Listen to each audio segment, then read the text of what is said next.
Welcome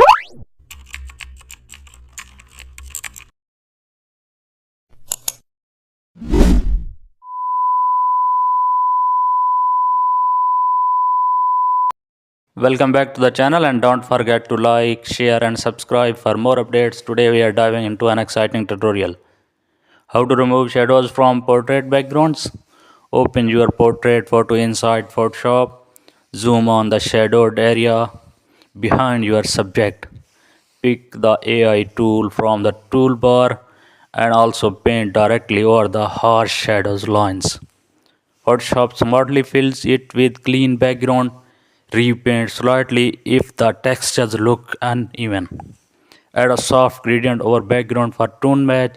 Reduce shadow instantly using the curve tool and add light reflections near edges for balance. And also adjust exposure for consistency.